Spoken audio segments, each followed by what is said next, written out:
నమస్తే welcome to prime time news నేను Sheela bulletin parliament వర్షాకాల సమావేశాలు జూలై 21 నుంచి ప్రారంభం కానున్నాయి. ఆగస్టు 12 వరకు ఈ సమావేశాలు జరగనున్నట్లు అధికారికంగా ప్రకటించారు. పార్లమెంట్ సమావేశాలు 3 వారాల పాటు కొనసాగనున్నాయి. ఈసారి సమావేశాలు ప్రతిష్టాత్మకంగా సాగనున్నట్లు సంకేతాలు కనిపిస్తున్నాయి.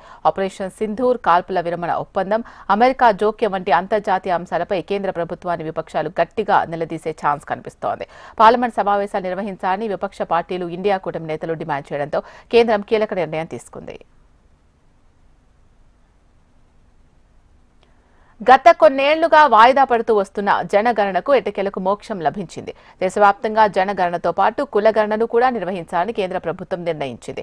ఈ కులగణనను మొత్తం 2 దశల్లో నిర్వహించాలని చూస్తున్న నరేంద్ర మోడీ ప్రభుత్వం తొలి దశను వచ్చే ఏడాది నుంచి ప్రారంభించనుంది. నిజానికి జనగణన 2021లోనే జరగాల్సి ఉండగా అప్పుడే దేశంలో కరోనా మహమ్మారి వెలుగు చూడడంతో వాయిదా పడింది. ఒకవేళ కోవిడ్ వైరస్ వ్యాప్తి లేక అప్పుడే ఈ జనగణన చేసి ఉంటే తుది నివేదిక 2021 నాటికి వెలువడేది. ఇక తొలి దశలో భాగంగా 2026 ఆగస్టు 1వ తేదీ నుంచి ఉత్తరాఖండ్, జమ్మూ కాశ్మీర్, లడాక్, హిమాచల్ ప్రదేశ్ రాష్ట్రాల్లో కులగణన, జనగణన చేయనున్నట్లు కేంద్ర మంత్రి అశ్విని వైష్ణవ్ వెల్లడించారు.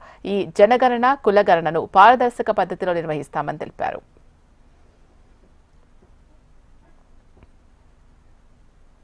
ఇండియన్ ఆర్మీపై అనుచిత వ్యాఖ్యలు చేయడం తగదంటూ కాంగ్రెస్ అగ్రనేత రాహుల్ గాంధీపై అలహాబాద్ హైకోర్టు ఆగ్రహాన్ని వ్యక్తం చేసింది.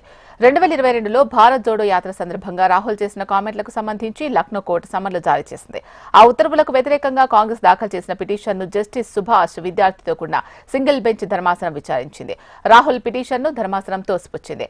వాక్ స్వాతంత్ర్యం హక్కులో ఏ వ్యక్తికైనా, సైన్యానికైనా పరువు నష్టం కలిగించే ప్రకటనలు చేసే స్వేచ్ఛ లేదని స్పష్టం చేసింది. భవిష్యత్తులో సైన్యం గురించి అనుచిత వ్యాఖ్యలు చేయవద్దని రాహుల్ గాంధీని హెచ్చరించింది. ఇదిలా ఉంటే 2022లో భారత్ జోడో యాత్రలో రాహుల్ మాట్లాడుతూ చైనా సైనికులు అరుణాచల్ ప్రదేశ్ లో భారత ఆర్మీపై దాడులు చేస్తున్నారు, సైనికులను కొడుతున్నారు. చైనా 2000 కిలోమీటర్ల భారత భూభాగాన్ని ఆక్రమించి 20 మంది భారత సైనికులను చంపేసింది అంటూ రాహుల్ గాంధీ కామెంట్స్ చేశారు. ఈ వ్యాఖ్యలపై లక్నోలోని ఒక కోర్టులో ఉదయ్ శంకర్ శ్రీవాస్తవ అనే వ్యక్తి ఫిర్యాదు చేశారు. దీంతో కోర్టు రాహుల్ కు సమన్లు జారీ చేసింది.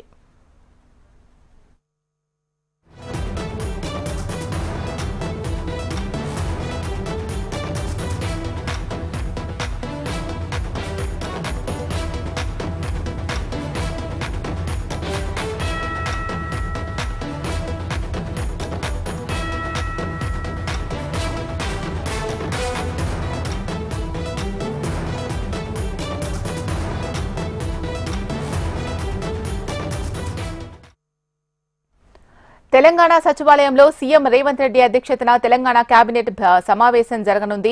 రైతు భరోసా నిధుల విడుదలపై చర్చించి సముచిత నిర్ణయం తీసుకోనున్నారు. అలాగే పాలనా కాలం ముగిసిన స్థానిక సంస్థల ఎన్నికల నిర్వహణపై కేబినెట్ సమావేశంలో చర్చించి జూలై 2వ వారంలో ఎన్నికలు నిర్వహించే విధంగా నిర్ణయం తీసుకోనున్నట్లు సమాచారం. రాజీవ్ యువ వికాసం, ఇందిరమ్మ ఇండ్లు, భూభారతి, వానాకాలం పంటలపై సమీక్ష నిర్వహించనున్నారు. అలాగే ప్రభుత్వ ఉద్యోగుల సమస్యలపై అధికారుల కమిటీ నివేదికపై కేబినెట్ చర్చించనుంది. కాళేశ్వరంపై విజిలెన్స్, ఎన్డీఎస్ఏ నివేదికలపై చర్చించి కీలక నిర్ణయం తీసుకునే ఛాన్స్ ఉంది.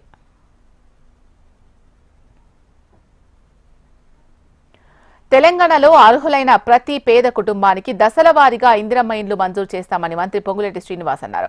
ఖమ్మం సత్యనారాయణపురంలో లబ్ధిదారులకు ఇందిరమ్మ ఇళ్ల పత్రాలు ఆయన పంపిణీ చేశారు. ఈ సందర్భంగా కేసీఆర్ పై ఆయన విమర్శలు గుప్పించారు. కేసీఆర్ ఎమ్మెల్యే నివాసాలు, ప్రభుత్వ భవనాలపై చూపిన శ్రద్ధను పేద ప్రజల ఇళ్లపై పెట్టలేదని, వారి సొంతింటి కలను విస్మరించారని పొంగులేటి ఆరోపించారు.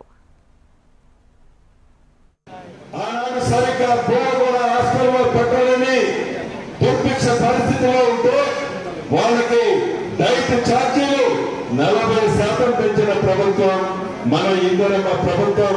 పేదవాడి ఆడబిడ్డ కూతురు స్కూల్లో చదువుతుంటే హాస్పిటల్ ఛార్జీలు అలా కులాలు ఇస్తే 200% పెంచిన ప్రభుత్వం ఈ ఇందిరమ్మ ప్రభుత్వం. నువ్వా పేదోళ్ళ గురించి మాట్లాడేది? పేదోళ్ళ గురించి ముసల కన్నీరు కార్చేది నువ్వా? పోటగా ఉన్న నువ్వు పేదోళ్ళ గురించి, ఈ ఇందిరమ్మ ప్రభుత్వ పరిపాలన గురించి మాట్లాడే నైతిక హక్కు కూడా నీకు లేదు. రాష్ట్ర వ్యాప్తంగా ఉండే ప్రతి పేదవాళ్ళకి ఈ వేదిక ద్వారా ఒకటే చెప్పదలుచుకున్నాను. ఇందిరమ్మ ఇల్లు మొదటి విడత ఇది ఇస్తున్నాము. ఇది అంతమ కాదు, ఆరంభము. ఇది నిరంతరము ఇచ్చే ప్రక్రియ. తెలంగాణ ప్రభుత్వం రైతులను నిండా ముంచింది అన్నారు బీజేపీ నేత ఏలేటి మహేశ్వర్ రెడ్డి. రైతులకు పూర్తిగా రుణమాఫీ చేయలేదని, మహిళలకు ప్రతి నెల 2,500 రూపాయలు ఎప్పుడిస్తారని ప్రశ్నించారు. మహిళలు, వృద్ధులు, వికలాంగులను ప్రభుత్వం పూర్తిగా మోసం చేసిందని ఆరోపించారు. విద్యార్థులకు ఫీజు రియంబర్స్మెంట్ వెంటనే విడుదల చేయాలని ఏలేటి మహేశ్వర్ రెడ్డి డిమాండ్ చేశారు. అది కూడా ఒక సీజన్, ఒక రబీ సీజన్ కొట్టారు. ఖరీఫ్ సీజన్ లో కేవలం 4 ఎకరాలకి పంటకు డబ్బులేసి మళ్ళీ రబీ సీజన్ వచ్చినా ఇప్పటి వరకు దాని ఆలోచన చేసే దిశగా కూడా ప్రభుత్వం ఆలోచన చేస్తలేదు. రైతు భరోసాలో డబ్బులు రైతు ఖాతాలో జమ చేయకపోవడం అనేది చాలా బాధాకరం. ఇది కేవలం రైతులను మోసం చేయడం, ఇచ్చిన హామీలను ఎగబెట్టే ప్రభుత్వంగా మారిన సంగతిని తెలియజేస్తా ఉన్నాను. యనమల రేవంత్ రెడ్డి ఎగవేతల రేవంత్ రెడ్డిగా మారి ఈ రాష్ట్రాన్ని పూర్తిగా అన్ని వర్గాల ప్రజానీకాన్ని మోసం చేస్తున్నటువంటి రేవంత్ రెడ్డి గారి ప్రభుత్వం రేపు కేబినెట్ లో మీకు సంబంధించినటువంటి మంత్రుల కోసమో సంబంధించిన వారి కోసమో లబ్ధి చేకూర్చుకునేటువంటి ఎజెండాను పెట్టుకుంటారు తప్ప రైతుల కోసం అట్టడుగు. గ్రేటర్ హైదరాబాద్ మున్సిపల్ కార్పొరేషన్, రైల్వేకు మధ్య ఉన్న సమస్యలను పరిష్కరించేందుకు బాధ్యతగా సహకరిస్తామని మెదక్ ఎంపీ రఘునందన్ రావు తెలిపారు. కొల్లూరులో కట్టిన డబుల్ బెడ్రూమ్లను స్థానికులకు కేటాయించాలి అన్నారు. పారానగర్లో జీహెచ్ఎంసీ డంప్ యార్డ్ నిర్మించాలి అన్న ప్రతిపాదనను విరమించుకోవాలని రఘునందన్ రావు సూచించారు.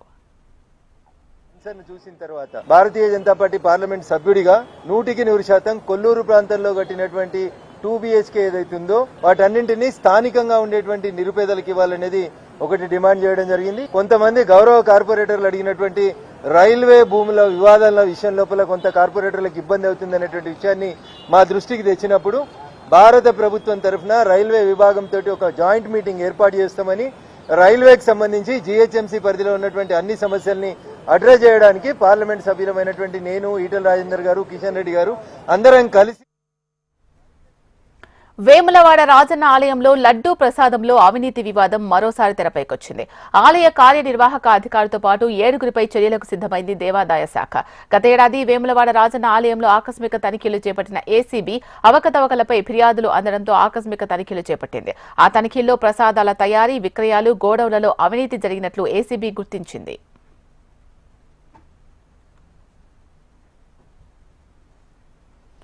వేములవాడ రాజన్న సన్నిధిలో పశువులకు మేత పెట్టలేని దుర్భర పరిస్థితుల్లో ప్రభుత్వం ఉందని మాజీ మంత్రి హరీష్ రావు విమర్శించారు. మూగజీవాలు ప్రాణాలు కోల్పోతున్నాయని ఆయన ఆవేదన వ్యక్తం చేశారు. దేవస్థాన పశువుల సంరక్షణ ప్రభుత్వానికి చేత కాకుంటే బీఆర్ఎస్ పార్టీకి అప్పగిస్తే చూసుకుంటామన్నారు. భక్తులు సమర్పించిన కోడలను కాపాడలేని దుస్థితిలో ఈ రాష్ట్ర ప్రభుత్వం అన్నింట్లా నిర్లక్ష్యమే. చివరికి దేవాలయాల మీద కూడా మీరు నిర్లక్ష్యం వహిస్తా ఉన్నారు. ఇంత గడ్డేసి గుడ్లు పెట్టే తెలివి లేదా? ఆ కోడల్ని కాపాడే సోయి లేదా మీకు?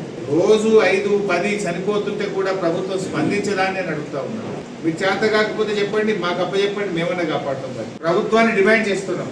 పోయిన వానకాలం ఇవ్వాల్సినటువంటి 6,000 రూపాయలు, ఈ యాసంగి 6,000 రూపాయలు, ఇప్పుడు వచ్చే వానకాలం 6,000 రూపాయలు, 18,000 ఎకరానికి ఇచ్చి రైతు బంధు పథకాన్ని కొనసాగించాలని చెప్పి డిమాండ్ చేస్తా ఉన్నాం. మీరు చెప్పింది ఎకరానికి 15,000, మాట తప్పిండ్రు 12,000 ఇస్తామన్నారు. పోనీ ఆ 12,000 ఇచ్చిండ్రా?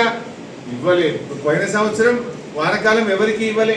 యాసంగిలో 2-3 ఎకరాలకు పడ్డది, మిగతాలకు పడలే. మళ్ళీ ఇప్పుడు వానకాలం వచ్చింది. ఇథనాల్ ఫ్యాక్టరీ గ్రామంలో ఏర్పాటు చేయొద్దంటూ గ్రామస్తులు చేసిన ఆందోళన తీవ్ర ఉద్రిక్తతకు దారితీసింది. జోగులాంబ గద్వాల జిల్లా పెద్ద ధన్యాడ గ్రామ సమీపంలో ఇథనాల్ ఫ్యాక్టరీ స్థలం దగ్గర ఉద్రిక్తత చోటు చేసుకుంది. తమ గ్రామ పరిధిలో ఇథనాల్ ఫ్యాక్టరీ వద్దు అంటూ గత సంవత్సర కాలంగా 12 గ్రామాల ప్రజలు పోరాటం చేస్తున్నారు. అయితే 3 నెలల క్రితం ఫ్యాక్టరీ ఏర్పాటు చేయడం లేదని అధికారులు హామీ ఇచ్చినట్టు తెలుస్తోంది. అంతలోనే 2 రోజుల క్రితం అర్ధరాత్రి సమయంలో ఇథనాల్ ఫ్యాక్టరీ నిర్మాణ పనులు చేపట్టారు. ఒక ప్రైవేట్ సైన్యంతో భారీ కంటైనర్ రూమ్లు, జేసీపీలు నిర్మాణ సామాగ్రితో మోహరించింది. ఈ నేపథ్యంలో ఇథనాల్ ఫ్యాక్టరీ పనులు మొదలు పెట్టారని తెలియడంతో 12 గ్రామాల ప్రజలు ఒక్కసారిగా తిరగబడ్డారు. దీంతో ఆయా వాహనాలకు నిప్పు పెట్టారు. ఉద్రిక్తతకు దారితీయడంతో అవాంఛనీయ ఘటనలు జరగకుండా పోలీసులు భారీ ఎత్తున మోహరించారు. నల్లబోతుల దానం మాది పెద్దనాల గ్రామం. ఇథనాల్ ఫ్యాక్టరీ గురించి ఒక సంవత్సరం నుంచి పోరాడుతున్నాము. ఆర్డీ ఆఫీస్లకు తిరిగినాము, పోలీస్ స్టేషన్లకు తిరిగినాము, కలెక్టర్ దగ్గర తిరిగినాము, మినిస్టర్ల దగ్గర తిరిగినాము. ఎక్కడ తిరిగినా మాకు సహకారం అందట్లేదు. మాకి కొంతకాలం క్రితం కేసీఆర్ భూములు ఒక 150 ఎకరాలు వచ్చినాయి. దాంట్లో నేను ఒక వ్యక్తిని. మమ్మల్ని ఇప్పుడే ఏ ఊరు పోకుండా పొలంలో పని చేసుకొని బతున్నాం. దాని పక్కనే మా పొలాలు ఉన్నాయి. మమ్మల్ని చేసుకోవాలంటే కూడా ఇప్పుడు ఇంత గబ్బు ఫ్యాక్టరీ వచ్చి మమ్మల్ని దూరం ఉండండి, మీరు అట్లా ఇస్తాం, మీకు ఆ భూములు ఇస్తాం, మీకు రోడ్లు వేపిస్తాము, మీరు దూరం ఉండండి, మీకు ఏమైనా కావాలంటే ఊర్లో బళ్ళు కట్టిస్తాం, స్కూళ్ళు కట్టిస్తాం అని చెప్తున్నారు. ఇవన్నీ కాదు, మా పెద్దలుండి ఆడకి ఈడకి తిరిగి ఈరోజు ఏదో శాంతియుతంగా మాట్లాడదామని కూర్చున్న టైంలో ఇదంతా వాళ్ళ ఉగ్రతతోని వాళ్ళ ఆవేశంతో వాళ్ళు ఒక పోలీసులు వచ్చి మమ్మల్ని కోపాలు వచ్చేటట్టు మాట్లాడి మా ఆడవాళ్ళని అట్లా ఇట్లా మాట్లాడడం జరిగింది. అది లోపలికి పోయే టైంలో మా ఆడవాళ్ళని ఒకరిని పట్టుకొని ఇట్లా లాగడం జరిగితే అది తలకి దెబ్బను తాకిన తర్వాత ఆమెకు దెబ్బ తాకిన ఆవేశంలో ఈ ఉగ్రత ఏర్పడింది. దయచేసి మాకు ఈ ఫ్యాక్టరీ రద్దు చేయాలని మీ మీడియా మిత్రులందరికీ నమస్కారాలు. భూభారతి చట్టం రెవెన్యూ సదస్సుకు వచ్చిన ఒక రైతుపై అమానవీయంగా వ్యవహరించిన ఏఎస్ఐ రామచందర్ను డీఐజీ సస్పెండ్ చేశారని ఎస్పీ జానకి షర్మిల తెలిపారు.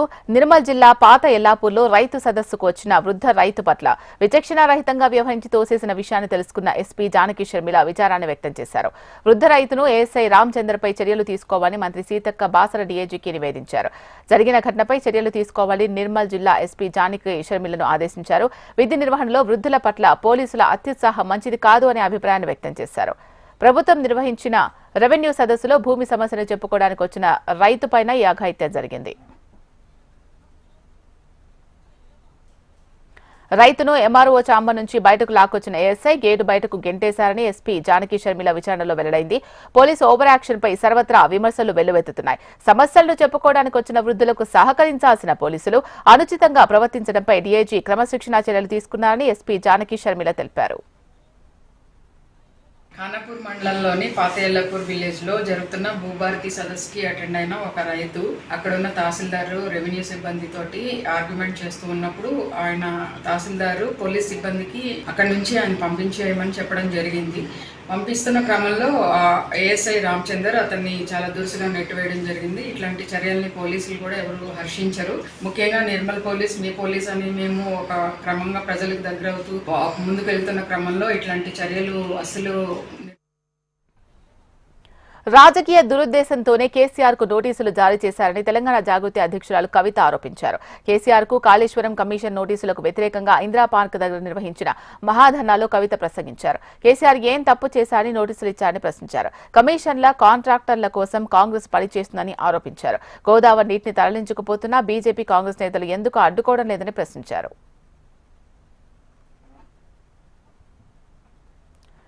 మాజీ సీఎం కేసీఆర్ కుటుంబం ఉనికిని కాపాడుకునేందుకే డ్రామాలు మొదలుపెట్టారని తెలంగాణ రవాణా శాఖ మంత్రి పొన్నం ప్రభాకర్ తీవ్రస్థాయిలో విమర్శించారు.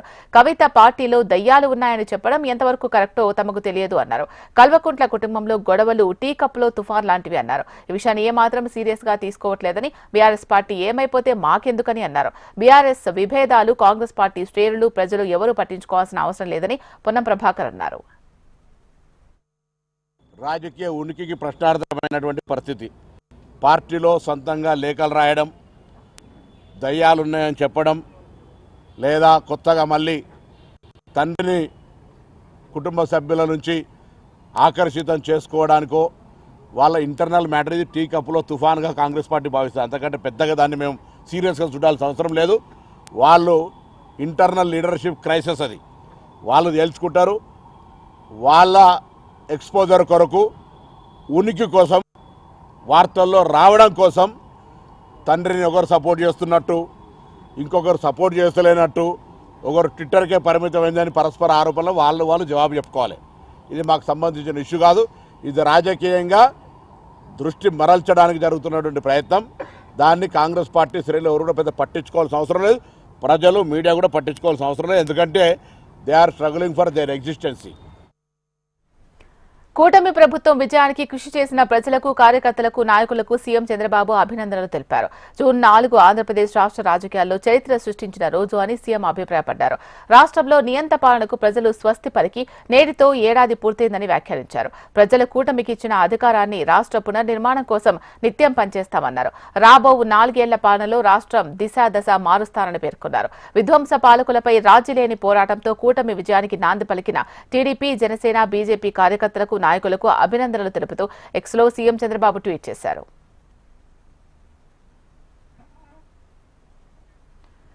ఆంధ్రప్రదేశ్ రాజధాని అమరావతి సచివాలయంలో ముఖ్యమంత్రి చంద్రబాబు అధ్యక్షతన మంత్రివర్గ సభ్యులు భేటీ అయ్యారు. ఏడాది పాలనలో చేపట్టిన అభివృద్ధి పనులు, సాధించిన ప్రగతి, చేయాల్సిన పనులపై సుదీర్ఘంగా చర్చించారు. ప్రజాహిత పనులతో ప్రజాప్రతినిధులు బాధ్యతగా భాగస్వామ్యం కావాలని చంద్రబాబు సూచించారు. రాష్ట్రంలో P4 విధానంతో పేదరిక నిర్మూలనకు తీసుకోవాల్సిన అంశాలను పరిశీలించాలని మంత్రులకు సూచించారు. చేపట్టే పనుల్లో పారదర్శకత, ప్రగతి సాధన ముఖ్యమన్నారు. ప్రజాప్రతినిధులు ప్రజలకు అందుబాటులో ఉండి తక్షణ పరిష్కారం కోసం చొరవ తీసుకునేలా చూడాలి అన్నారు. సంవత్సర కాల వ్యవధిలో ప్రజారంజక పాలనలో చేసింది కొంతే అయినా భవిష్యత్తులో చేపట్టబోయే పనుల్లో ప్రజలను భాగస్వామ్యం చేసి ప్రభుత్వ పనితీరు ప్రజలకు అర్థమయ్యేలా ఉండాలి అన్నారు. మంత్రివర్గ సమావేశంలో వివిధ అంశాలు చర్చించిన తర్వాత పాలనాపరమైన నిర్ణయాలు తీసుకున్నారు. చేస్తున్న పనులు, చేపట్టబోయే పనులపై ప్రజలకు వివరించాలి అనే అభిప్రాయం చంద్రబాబులో వ్యక్తమైంది. సంవత్సర కాల వ్యవధిలో ప్రజారంజక పాలనలో చేసింది కొంతే అయినా భవిష్యత్తులో చేపట్టబోయే పనుల్లో ప్రజలను భాగస్వామ్యం చేసి ప్రభుత్వ పనితీరు ప్రజలకు అర్థమయ్యేలా ఉండాలి అన్నారు.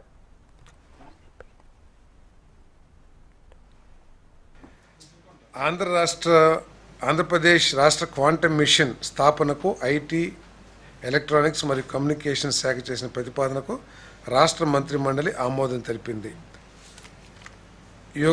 యోగాంధ్ర 2025లో భాగంగా జూన్ 21న తలపెట్టిన అంతర్జాతీయ యోగా దినోత్సవానికి ప్రపంచ రికార్డు నెలకొల్పే దిశలో చేపట్టవలసిన చర్యలను ఏపీఎంఎస్ఐడిసి జిల్లా స్థాయి కమిటీలు మరియు ఇతర విభాగాలు పిలిచిన షార్ట్ టెండర్ను ధృవీకరించేందుకు ఆరోగ్యం, వైద్యం మరియు కుటుంబ సంక్షేమ శాఖ చేసిన ప్రతిపాదనకు రాష్ట్ర మంత్రి మండలి ఆమోదం తెలిపిందని చెప్పేసి మనం చేస్తా ఉన్నాను.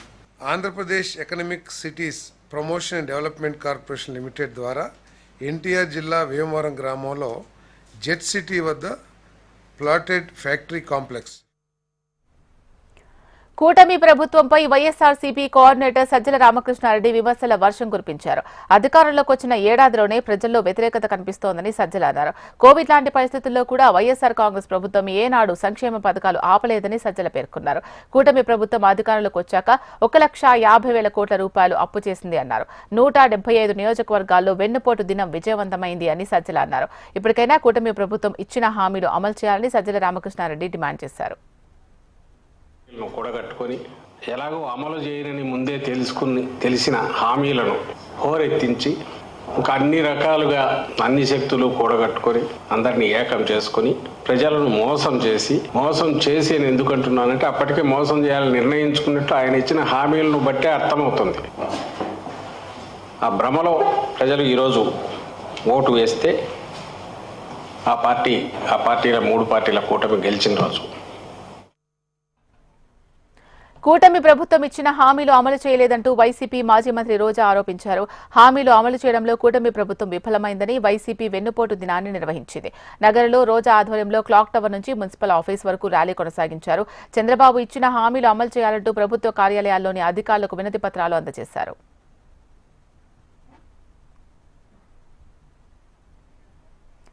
తిరుమల లడ్డు కల్తీ నెయ్యి కేసులో దూకుడు పెంచిన సిట్ టీటీడీ మాజీ చైర్మన్ వైవి సుబ్బారెడ్డి పిఏ అప్పన్నను సిట్ అదుపులోకి తీసుకుంది. గత 3 రోజులు సిట్ ఆఫీసులో విచారిస్తున్న అధికారులు కీలక సమాచారం రాబట్టినట్టు తెలుస్తోంది. త్వరలో మాజీ చైర్మన్ వైవి సుబ్బారెడ్డి, మాజీ ఈవో ధర్మారెడ్డికి నోటీసులు ఇచ్చే అవకాశం ఉన్నట్లు తెలుస్తోంది. కాగా ఇప్పటికే ఒక ఛార్జిషీట్ దాఖలు చేసింది సిట్.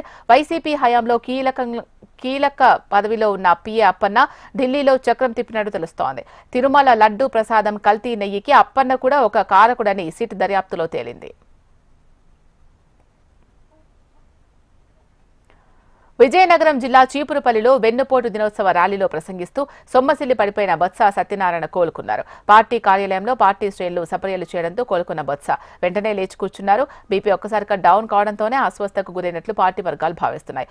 ఆరోగ్యరీత్యా విశ్రాంతి తీసుకోవాలని వైద్యులు సూచించినట్టు తెలుస్తోంది.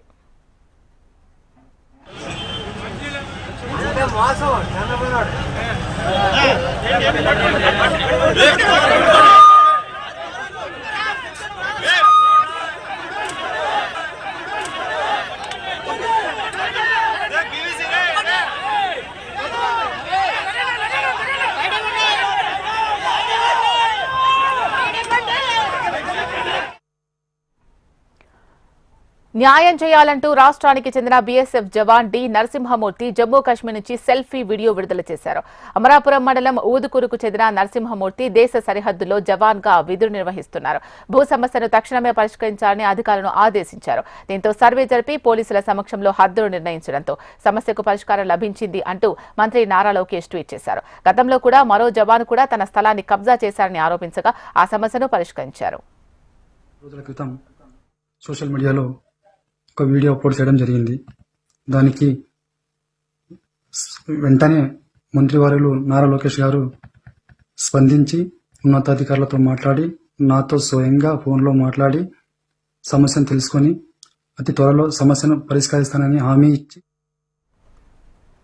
దేశంలో కోవిడ్ కేసులు పెరుగుతున్న నేపథ్యంలో ఏపీ వైద్య శాఖ అప్రమత్తమైంది. విశాఖ విమ్స్ హాస్పిటల్లో ప్రత్యేకంగా కోవిడ్ వార్డు ఏర్పాటు చేశారు. ఆక్సిజన్ బెడ్స్ సిద్ధం చేశారు వైద్యులు. గతంలో కోవిడ్ హాస్పిటల్ గా సేవలు అందించిన విమ్స్ మరోసారి ప్రత్యేకంగా కోవిడ్ చికిత్స అందించనుంది. దేశవ్యాప్తంగా కేసులు పెరుగుతున్న నేపథ్యంలో ముందస్తు ప్రణాళికలు చేస్తున్న వైద్యులు కోవిడ్ పేషెంట్ల కోసం ప్రత్యేకంగా ఒక కోవిడ్ వార్డును ఏర్పాటు చేశారు. రోజురోజుకు పెరుగుతున్న కరోనా కేసులు దేశాన్ని వణికిస్తున్నాయి. మహమ్మారి బారిన పడి మృతి చెందుతున్న వారి సంఖ్య రోజురోజుకు పెరుగుతోంది. తాజాగా అధికారిక లెక్కల ప్రకారం దేశంలో 4026 కరోనా కేసులు నమోదవగా అత్యధికంగా కేరళలో 1446 కేసులు నమోదయ్యాయి. మహారాష్ట్రలో 494, గుజరాత్లో 397, ఢిల్లీలో 393 కరోనా కేసులు నమోదైనట్లు తెలుస్తోంది. గడిచిన 24 గంటల్లో మహారాష్ట్రలో 2, కేరళ, తమిళనాడు, పశ్చిమ బెంగాల్లో ఒక్కొక్కరు చొప్పున మరణించారు. దీంతో ఏడాది కరోనా మరణాల సంఖ్య 37కు చేరింది. ఇక ఏపీ, తెలంగాణలోనూ కోవిడ్ కేసులు పెరుగుతూ ఉండడంతో రెండు రాష్ట్రాల వైద్యాధికారులు అప్రమత్తమయ్యారు.